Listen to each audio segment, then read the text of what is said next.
أعوذ بالله من الشيطان الرجيم بسم الله الرحمن الرحيم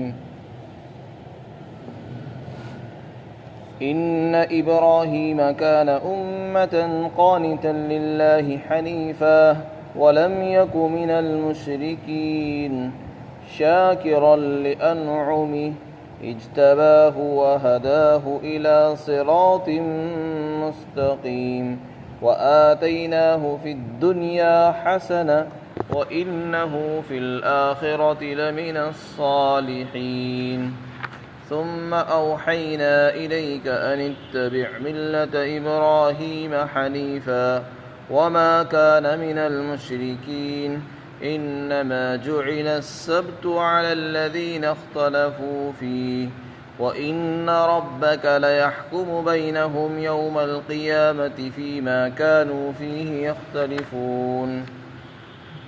اور یقیناً حضرت ابراہیم علیہ السلام مقتدا تھے، امام اور پیشوا تھے، اور اللہ کی فرمانبرداری کرنے والے تھے، اور سب چیزوں سے ہٹ کر ایک ہی طرف ہونے والے تھے، اور وہ مشرک نہیں تھے، اور وہ اللہ کی نعمتوں کی شکر کرنے والے تھے۔ اللہ نے ان کو منتخب فرمایا اور ان کی رہنمائی فرمائی صراط مستقیم کی طرف، اور ہم نے ان کو دنیا کے اندر خوبیاں عطا فرمائی، اور یقیناً وہ آخرت کے اندر نیک لوگوں میں سے ہوں گے۔ پھر ہم نے آپ کے پاس اے محمد صلی اللہ علیہ وسلم آپ کے پاس وحی بھیجی کہ آپ بھی حضرت ابراہیم کی ملت کا اتباع کیجئے، جو کہ یکسو تھے، سب چیزوں سے ہٹ کر ایک ہی طرف کو ہونے والے تھے، اور وہ مشرکین میں سے نہیں تھے۔ اور سبت یعنی ہفتے کے دن کو، سنیچر کے دن کو ان لوگوں پر فرض کیا گیا جنہوں نے اس میں اختلاف کیا، اور یقیناً آپ کا پروردگار ان کے درمیان ضرور فیصلہ فرمائے گا قیامت کے دن ان باتوں میں جس میں وہ اختلاف کرتے تھے۔ یہاں پر اللہ رب العزت نے جلیل القدر پیغمبر حضرت ابراہیم علیہ السلام کی صفات بیان فرمائی ہیں۔ حضرت ابراہیم علیہ السلام انبیاء میں ایک اہم مقام رکھتے ہیں، بڑے جلیل القدر پیغمبر ہیں، بہت عظیم الشان پیغمبر ہیں، بڑی قربانیاں ہیں ان کی، بڑی تکلیفیں مصیبتیں انہوں نے برداشت کی، پھر اللہ نے ان کو نوازا ہے۔ حضرت ابراہیم جس گھر میں پیدا ہوئے وہ بت پرستی کا گھر تھا، باپ آزر بتوں کی پوجا، ان کو بیچنا، یہ ان کا مشغلہ تھا۔ انہوں نے اپنے والد کو سمجھایا لیکن انہوں نے بات نہیں مانی اور دھمکیاں دی، تو آپ نے اپنے گھر کو خیر آباد کہا، چھوڑ دیا اور ہجرت فرمائی۔ تو اپنا گھر بھی چھوڑا ہے انہوں نے دین کی خاطر، لیکن توحید کی دعوت دی، شرک کے خلاف دعوت دی، شرک کی تردید فرماتے تھے، توحید کی دعوت دیا کرتے۔ توحید کہتے ہیں اللہ کو ایک ماننا، اس کو توحید کہتے ہیں۔ تو خود بھی اللہ کو مانتے تھے اور دوسروں کو بھی توحید ہی کی دعوت دیا کرتے تھے۔ سب نبیوں نے توحید ہی کی دعوت دی ہے، یعنی اللہ ایک ہے، خدا ایک ہے، دو نہیں ہیں۔ مشرکین کا معاملہ یہ ہے کہ وہ اللہ کو مانتے بھی ہیں اور ساتھ ساتھ میں بتوں کی بھی پوجا کرتے ہیں۔ شیطان نے ان کے دلوں میں یہ بات سمجھا دی ہے کہ اللہ تو ویسے ایک ہی ہے، لیکن ساتھ ساتھ یہ کام ہمارے ان سے بنیں گے، یہ بھی کچھ مددگار ہیں، کچھ اختیارات ان کو بھی حاصل ہیں۔ تو یہ شیطان نے وسوسے ڈال دیے ہیں، اس لیے شیطان کے بہکائے میں آ کر انسان اس راستے سے شرک میں مبتلا ہو جاتا ہے اور کافر بن جاتا ہے۔ تو حضرت ابراہیم علیہ السلام سختی کے ساتھ شرک کی تردید فرماتے اور توحید کی دعوت دیا کرتے تھے۔ انہوں نے اس راستے میں بہت تکلیفیں اٹھائی، یہاں تک کہ آپ کو آگ میں ڈالا گیا۔ اللہ نے آگ کو حکم دیا کہ ٹھنڈی ہو جا، سلامتی والی ہو جا، اور آپ کو آگ سے نکال دیا گیا، اور آپ نے بڑی تکلیفیں اٹھائی، وطن کو چھوڑا ہے، اور پھر آپ کو حکم دیا گیا کہ آپ ایک ایسی وادی میں، ایک میدان میں جو بالکل چٹیل ہے، نہ کوئی وہاں گھاس ہے، نہ کھیتی ہے، نہ پھل ہے، نہ کوئی درخت ہے، اس چٹیل بنجر اور پتھریلی زمین میں اپنی بیوی اور بچوں کو چھوڑ کر آ جاؤ۔ چنانچہ آپ نے ایسی جگہ چھوڑ دیا چٹل میدان میں، اور پھر حکم دیا کہ آپ واپس آ جاؤ۔ ایسی بستی اس جگہ پر آپ نے بچوں کو چھوڑ کر آئے، بیوی کو چھوڑ کر آ گئے۔ تو یہ قربانیاں انہوں نے دی، اور پھر آپ واپس چلے گئے، اور قوم کی طرف سے بھی آپ کو تکلیفیں پہنچی ہے۔ غرض یہ کہ بڑی تکلیفیں اٹھائی، اللہ نے آپ کو آزمایا۔ وَإِذِ ابْتَلَىٰ إِبْرَاهِيمَ رَبُّهُ، قرآن میں فرمایا ہم نے ابراہیم کو آزمایا کلمات کے ذریعے۔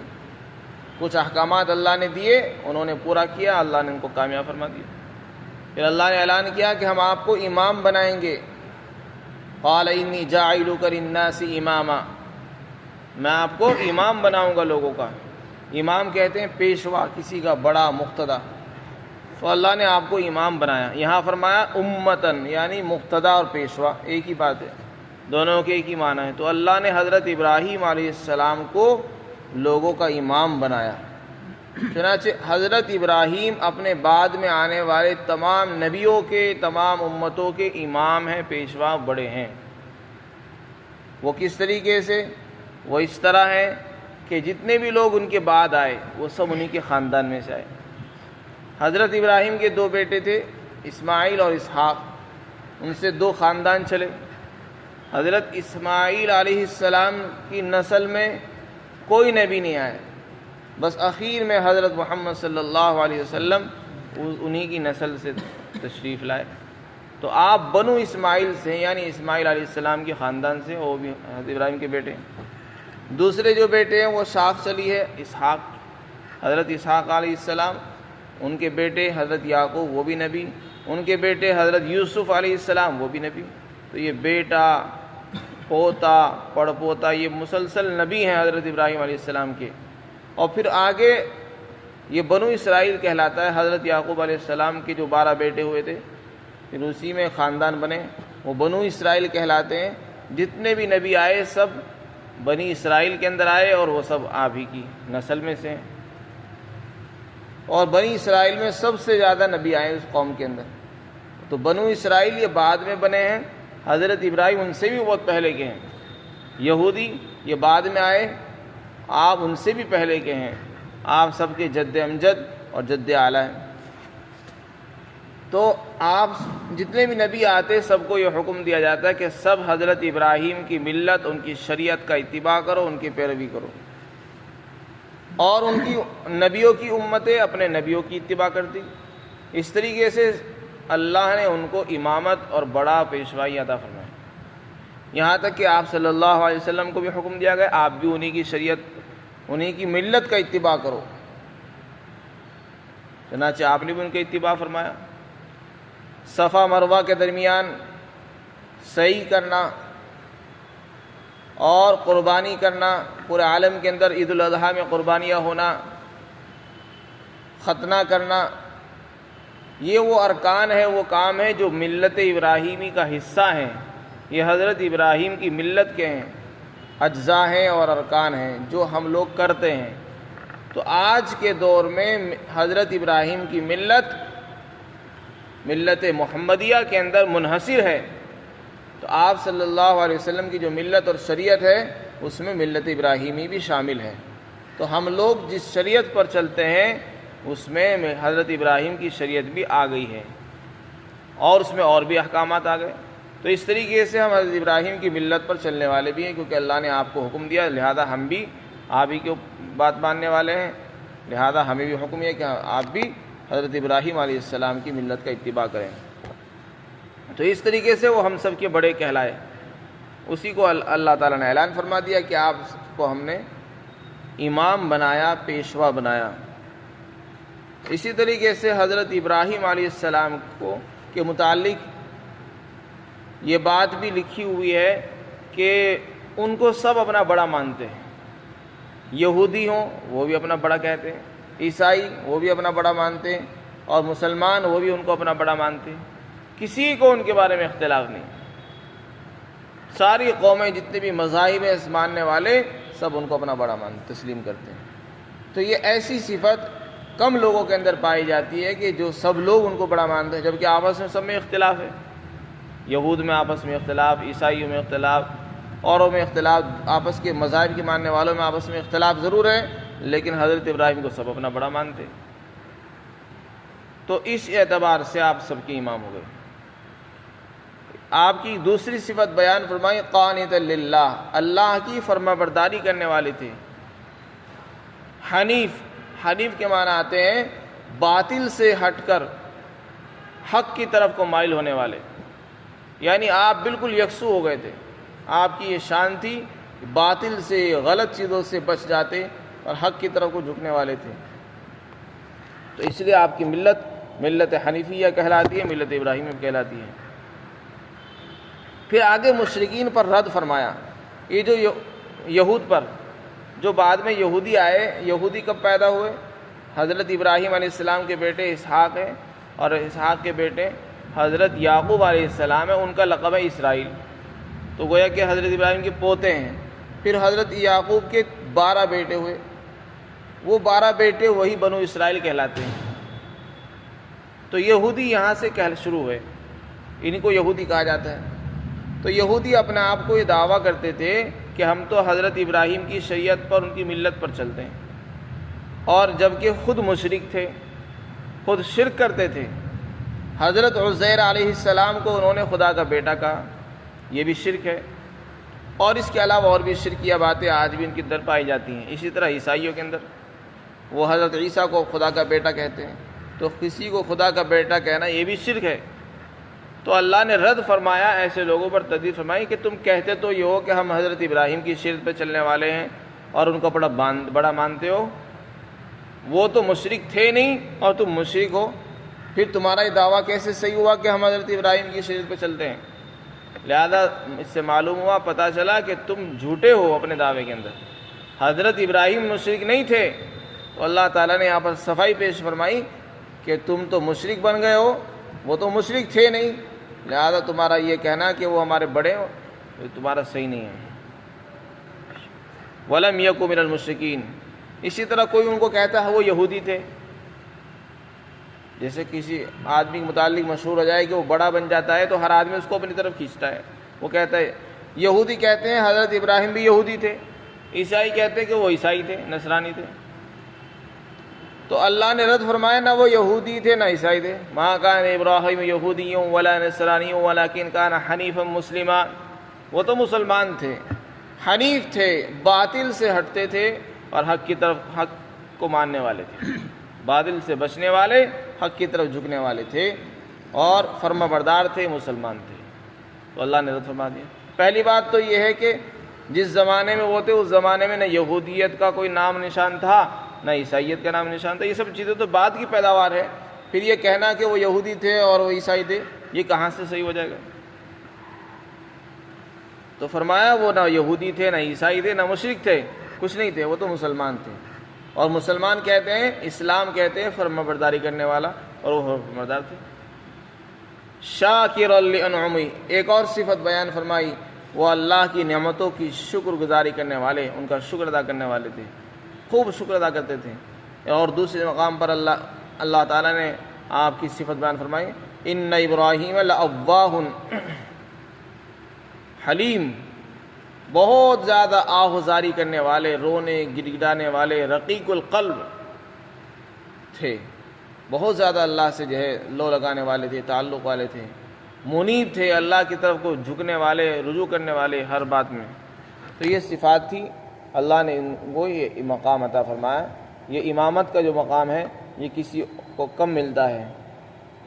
آگے ارشاد فرمایا اللہ نے ان کو منتخب فرمایا اور ان کو ہدایت عطا فرمائی صراط مستقیم کی طرف، یعنی مشرک گھرانے میں پیدا ہوئے، وہاں سے ان کو نکالا اور ان کو اللہ تعالیٰ نے صراط مستقیم پر لگا دیا، تو یہ رہبری فرمائی۔ پھر آگے ارشاد فرمایا ہم نے ان کو دنیا میں خوبیاں عطا فرمائی تھی۔ حسنہ کے معنی خوبی کے ہیں، اللہ نے ان کو بہت سے کمالات، خوبیاں عطا فرمائی تھی، اور آخرت میں بھی وہ نیک لوگوں میں شامل ہوں گے۔ اللہ کے رسول صلی اللہ علیہ وسلم نے فرمایا جب قیامت ہوگی، قائم ہوگی، تو سب لوگ قبروں سے ننگے اٹھیں گے، جیسے دنیا میں ننگے آئے تھے بغیر لباس کے، اسی طرح قبروں سے ننگے جائیں گے۔ سب سے پہلے حضرت ابراہیم علیہ السلام کو کپڑے پہنائے جائیں گے، لباس پہنایا جائے گا۔ اور ایک دوسری روایت میں ہے آپ نے فرمایا جنت سے 2 کپڑے منگوائے جائیں گے، سفید لباس، اور ان کو پہنائے جائیں گے اور پھر مجھ کو پہنائے جائیں گے۔ تو یہ آپ کا مقام ہے حضرت ابراہیم علیہ السلام کا۔ سب سے پہلے جس کو کپڑے پہنائے جائیں گے وہ حضرت ابراہیم علیہ السلام ہوں گے۔ وَآتَيْنَاهُ فِي الدُّنْيَا حَسَنَةً، اور ہم نے ان کو دنیا میں حسنہ نیکی عطا فرمائی، خوبی عطا فرمائی تھی، اور وہ آخرت کے اندر بھی نیک لوگوں میں سے ہوں گے۔ ثُمَّ أَوْحَيْنَا إِلَيْكَ أَنِ اتَّبِعْ مِلَّةَ إِبْرَاهِيمَ حَنِيفًا، پھر ہم نے آپ کے پاس وہی بھیجی کہ آپ بھی حضرت ابراہیم کی ملت کا اتباع کرو، آپ بھی اسی کے پیچھے چلو۔ یہ آپ صلی اللہ علیہ وسلم کو حکم دیا جا رہا ہے کہ آپ بھی اسی کی پیروی کیجیے۔ حنیفہ، جو ایک طرف ہونے والے تھے اور وہ مشرک نہیں تھے، یہاں تک ان کا بیان پورا ہو گیا۔ حضرت ابراہیم علیہ السلام کا بیان، ان کا ذکر قرآن میں بہت مرتبہ آیا ہے۔ مشرکین مکہ کے جو مشرک تھے وہ بت پرستی کرتے تھے، بتوں کی پوجا کرتے تھے، وہ بھی اپنے آپ کو کہتے تھے کہ ہم حضرت ابراہیم کی شریعت پر چلتے ہیں، اور ننگا طواف کرتے تھے۔ ان پر بھی رد ہے کہ تم کہتے تو ہو کہ ہم حضرت ابراہیم کی شریعت پر چلنے والے ہیں، اور تمہارے معاملات بالکل الٹے ہیں۔ نہ تو وہ مشرک تھے، نہ وہ ننگا طواف کرتے تھے، نہ یہ اعمال کرتے جو تم کرتے ہو۔ تو سب پر رد فرما دیا۔ اس کے بعد اگلی آیت شریفہ کے اندر یہودیوں کے متعلق فرمایا کہ ہفتے کا جو دن ہے سبت، سبت کہتے ہیں عربی میں ہفتے کا دن، یعنی بار، اس کو سنیچر بھی کہتے ہیں، بار بھی کہتے ہیں۔ ہفتے کا جو دن ہے یہودیوں کے اوپر اس کی تعظیم کو لازم اور فرض کر دیا گیا تھا۔ جتنے بھی حضرت موسیٰ علیہ السلام کے ماننے والے تھے، یہودی تھے، ان پر لازم کیا گیا تھا کہ ہفتے کے دن چھٹی رکھیں، اس دن کی تعظیم کریں، احترام کریں، اس دن اللہ کی عبادت ہو، کوئی کام نہ ہو۔ یہ اس دن فرض تھا ان کے اوپر، اس دن کی تعظیم، اس احترام میں کوئی کام نہیں کرنا۔ چنانچہ وہ مچھلیوں کا شکار کرتے تھے، مچھیارے تھے، ان کو حکم دیا کہ مچھلیوں کا شکار بھی نہیں کریں گے اس دن، پورے ہفتے کرنا ہے لیکن اس دن نہیں کرنا، بس اس دن تو اللہ کی عبادت ہو، تعظیم ہو۔ اللہ نے جیسے ان پر اور چیزیں حرام فرمائی تھی، بس اسی طرح اس دن کی تعظیم کو بھی فرض قرار دیا گیا تھا۔ تو انہوں نے یہ بات کہی کہ ہم حضرت ابراہیم کی شریعت پر چلتے ہیں، اور جیسے ہفتے کے دن کی تعظیم ہمارے اوپر فرض ہے، حضرت ابراہیم علیہ السلام بھی اس کی تعظیم کیا کرتے تھے۔ یہ انہوں نے یہ بات کہی، اور یہ ہفتے کے دن کی تعظیم شعائر اسلام میں سے ہے، اور حضرت ابراہیم بھی اس کی تعظیم کرتے تھے۔ اللہ نے رد فرمایا ایسا نہیں ہے۔ ہفتے کے دن کا جو تعظیم اور احترام کا معاملہ ہے، یہ تو نہ تو اسلام کا شعائر میں سے، نہ شعار ہے، اور نہ ہی حضرت ابراہیم اس پر عمل کرتے تھے۔ کیوں؟ اس لیے کہ یہ سب چیزیں تو بعد میں پیدا ہوئی۔ ہفتے کے دن کی تعظیم کو ہم نے تم پر جب اس طرح فرض فرمایا جیسے کہ اور چیزوں کی تم پر حرام کر دی گئی تھی، تمہارے گناہوں کی وجہ سے جہاں ہم نے اور چیزیں حرام کی، اسی طرح ہفتے کے دن کی تعظیم تمہارے اوپر ہی فرض ہوئی تھی، کیونکہ تم نے آپس میں اختلاف کیا ہے۔ یہ ہفتے کے دن کی تعظیم کس طرح فرض ہوئی ان پر؟ ان کو کہا گیا، ان کے انبیاء اکرام کو کہا گیا کہ ہفتے میں ایک دن اپنے لیے اللہ کی عبادت کے لیے متعین کر لو۔ بتایا نہیں گیا۔ اللہ یہ چاہتے تھے کہ جمعے کے دن کا انتخاب کریں، کیونکہ اللہ کو جمعے کا دن پسند ہے۔ ان کو اختیار دے دیا گیا ایک دن طے کر لو، انہوں نے بار کا دن طے کر لیا، تو ان کے لیے متعین ہو گیا کہ بس اسی دن کی چھٹی رکھنی ہے، اسی دن تعظیم کرنی۔ چنانچہ آج بھی یہودی وہ بار کے دن کی چھٹی کرتے ہیں، تو بار کے دن کی جو چھٹی ہے وہ یہودیوں کے یہاں کی تعلیم ہے اور انہی کی دین ہے۔ عیسائی آئے، حضرت عیسیٰ علیہ السلام کو حکم دیا گیا کہ آپ بھی ایک دن کا انتخاب کر لو، انہوں نے اتوار کے دن کی تعین کی، اتوار کے دن کی تعظیم کری۔ چنانچہ جتنے بھی کرسچن لوگ ہیں وہ اتوار کے دن جاتے ہیں اور عبادت کرتے ہیں، اسی دن کی چھٹیاں رکھتے ہیں۔ تو اس دن کی جو چھٹیاں چلی آ رہی ہے سنڈے کی، یہ سب عیسائیوں کی دین ہے جس پر ہم سب لوگ عمل کر رہے ہیں، جبکہ ہمیں حکم یہ ہے کہ یہودی کی بھی مخالفت کرو اور عیسائیوں کی مخالفت کرو۔ جب آپ صلی اللہ علیہ وسلم تشریف لائے آپ کو بھی اختیار دیا گیا، آپ بھی ایک دن منتخب کر لو، آپ نے جمعہ کا دن متعین فرما دیا، تو آپ نے بالکل درست انتخاب فرمایا اور آپ جو ہے انتخاب کے اندر صحیح ثابت ہوئے، اور اللہ یہ چاہتے تھے کہ جمعہ کا دن منتخب فرمائے، اور آپ کو اللہ نے رہنمائی فرمائی، اللہ نے آپ نے جمعہ کا دن متعین فرما دیا۔ تو ہفتے کا جو دن ہے وہ یہودیوں کا متعین کیا ہوا ہے، ان کے یہاں وہ مقدس دن ہے، اتوار کا دن عیسائیوں کے یہاں مقدس دن ہے، اور جمعہ کا دن مسلمانوں کے یہاں مقدس دن ہے۔ اللہ کے رسول نے فرمایا کہ ہم آئے بعد میں، جائیں گے پہلے، قیامت کے دن ہم آگے ہوں گے، ہمارے فیصلے بھی جلدی ہوں گے اور جنت میں پہلے جائیں گے۔ انہوں نے کل اور پرسوں کا دن متعین کر لیا، ہمارے یہاں جمعہ کا دن مقرر ہے، ہمارے یہاں جمعہ کا دن مقرر ہے، یہ ویسے بھی گنتی میں بھی بعد میں ہے اور ہمارا دن پہلے، تو ہم جنت میں بھی جلدی جائیں گے اور لوگ بعد میں جائیں گے۔ انما جعل السبت، ہفتے کا دن فرض کیا گیا تھا ان لوگوں پر جنہوں نے اس میں اختلاف کیا۔ اختلاف کیا ہفتے کے دن میں؟ ہفتے کے دن ان کو کہا گیا تھا کہ کوئی مچھلی کا شکار نہیں ہوگا، صرف اللہ کی عبادت ہوگی، تعظیم ہوگی۔ یہ کیا کرتے تھے مچھیارے؟ اس دن مچھلی کا شکار تو نہیں کرتے تھے، البتہ کچھ انہوں نے گھڑے کھود دیے تھے، اور جو پانی آیا کرتا، مچھلی آیا کرتی تھی، اس میں سے یہ بند لگا دیا کرتے تھے، اور وہ مچھلیاں خود بخود اس میں آ کر رک جایا کرتی تھی۔ ایسے ہیلے بہانے انہوں نے تلاش کیے کہ وہ خود بخود اس دن آ کر جمع ہو جاتی تھی اور اگلے دن جا کر اس کو شکار کر لیا کرتے تھے۔ تو اس طریقے سے انہوں نے اس دن کی مخالفت کی، یعنی براہ راست تو شکار نہیں کیا، لیکن اس طرح کے ہیلے کر دیے کہ خود بخود وہ آ جایا کرتی تھی، پھنس جایا کرتی تھی مچھلیاں۔ تو ان کے متعلق فرمایا کہ انہوں نے اختلاف کیا، پھر اسی کے نتیجے میں ان کو بندر بنا دیا گیا، اور انہوں نے ہفتے کا دن پر فرض کیا گیا تھا جس میں انہوں نے اختلاف کیا، اور قیامت کے دن اللہ آپ کا پروردگار ان کے درمیان ضرور فیصلہ فرمائے گا ان باتوں میں جس میں اختلاف کرتے تھے۔ اللہ تعالی ہم سب کو عمل کی توفیق عطا فرمائے۔